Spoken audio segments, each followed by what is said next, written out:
What's going on, this is John Balls here. Balik lagi ke waktu belajar John Balls.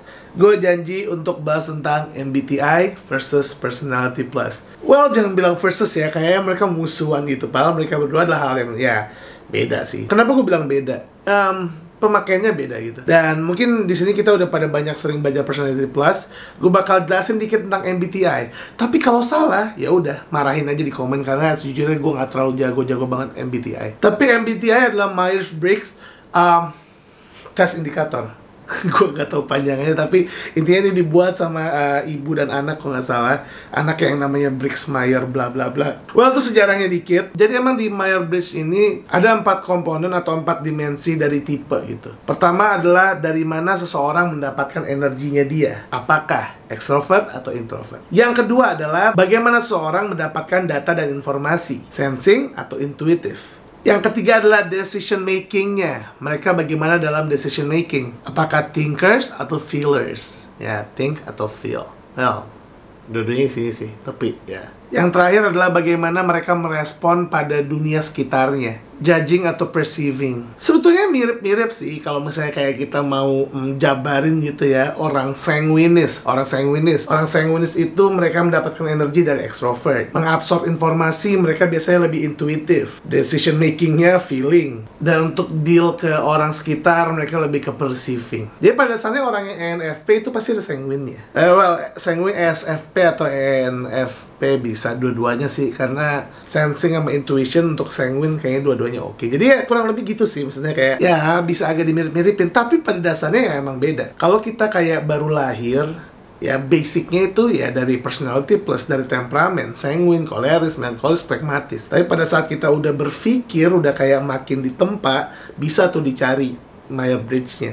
Tapi maksudnya buat gue sendiri lebih gampang kita belajar basic aja gitu. Mungkin Myers-Briggs udah yang lebih advance, jadi kayak udah lebih terperinci. Tapi ya mereka kadang-kadang ada 16 tipe gitu kan. Jadi nggak mesti juga sanguin kole itu apa, kole sanguin itu apa. Karena well emang sih ada beberapa orang yang bikin bagian kayak gitu. Tapi menurut gua nggak terlalu bisa disamakan. Jadi kalau kalian mau tahu MBTI kalian pilih dari 4 formula itu satu-satu gitu. Jadi misalnya kalian dapat energi kalian dari mana? Apakah kalian semangat kalau ketemu orang banyak?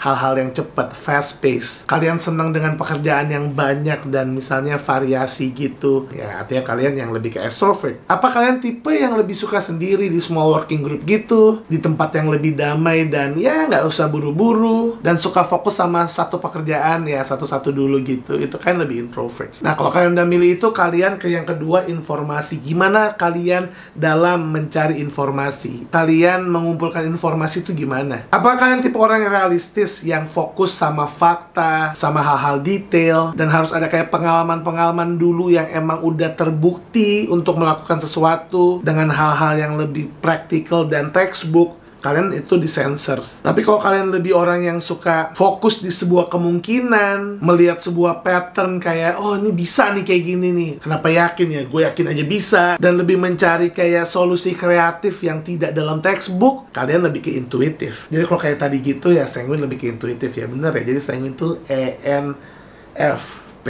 ya rata-rata. Itu sanguin plague kali ya. Oke, next. Kalau udah kalian kayak yang ketiga, decision making sama conclusion kalian kayak gimana? Kalian kalau decision making sama menyimpulkan sesuatu tuh kayak gimana? Apakah kalian yang mengambil keputusan pakai logis, analisis, menimbang pro dan kontranya secara objektif? Itu artinya kalian thinkers. Tapi kalau kalian menentukan sesuatu dari perasaan, dari kooperatif kalian ke orang-orang lain, lebih menitik beratkan ke nilai personal kalian, pertimbangan kalian secara perasaan, dan tanpa analisis sama logis yang terlalu banyak, kalian adalah feelers. Thinkers, feelingers. Nah, feelers.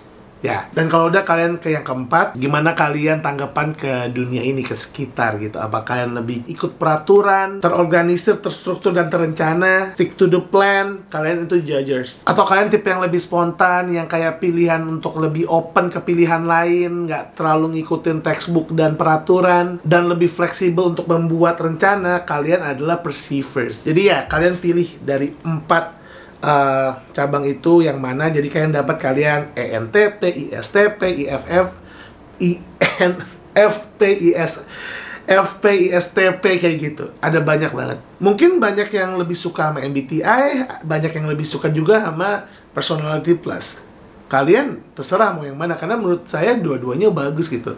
Kayak yang penting kalian tahu diri kalian. Kalau kalian lebih zaman ini ya nggak usah berantem di comment section. Nggak sih, nggak ada yang berantem di comment section, tapi kalau kalian mau berantem pun nggak apa-apa, biar video ini rame. Karena gue pengen banget video gue banyak ditonton orang, karena biar mereka tahu tentang kepribadian atau watak. Tinggal kita bilang kepribadian aja sih, tapi ya gue udah kebiasaan bilang kepribadian atau watak. Jadi kalau kalian dengar gue bilang kepribadian atau watak, itu hal yang sama ya. Itu maksud gue sama.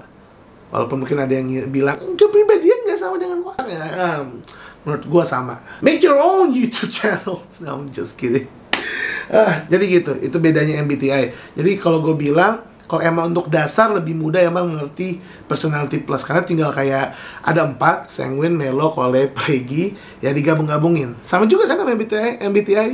Tapi bedanya kalau MBTI tetap ada 16 kombinasi. Kalau personality plus bisa sih dibuat 16 kombinasi, kayak sanguine doang, mellow doang, choleric doang, plagy doang, sanguine choleric, sanguine mellow, sanguine plagy. Tapi kan kita nggak ada sanguine mellow, nggak ada choleric plagy gitu. Ya mungkin di situ orang-orang agak berdebatnya. Tapi ya opini saya bagusan yang mana, sama-sama bagus.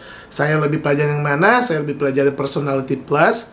Apakah kalian harus mengikuti saya? Enggak juga. Apa kalian harus lebih belajar personality plus? Enggak juga, karena saya udah lebih lama belajar personality plus aja. Jadi di YouTube channel ini lebih banyak bahas personality plus, tapi ya gue udah sempat bahas MBTI. Jadi persamaannya apa? Tadi udah dibahas. Perbedaannya apa? Ya kalian bisa simpulkan sendiri.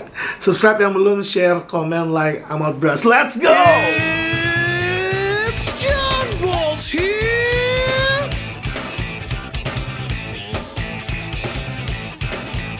Apakah kalian tipe orang yang realistik? Kalian ke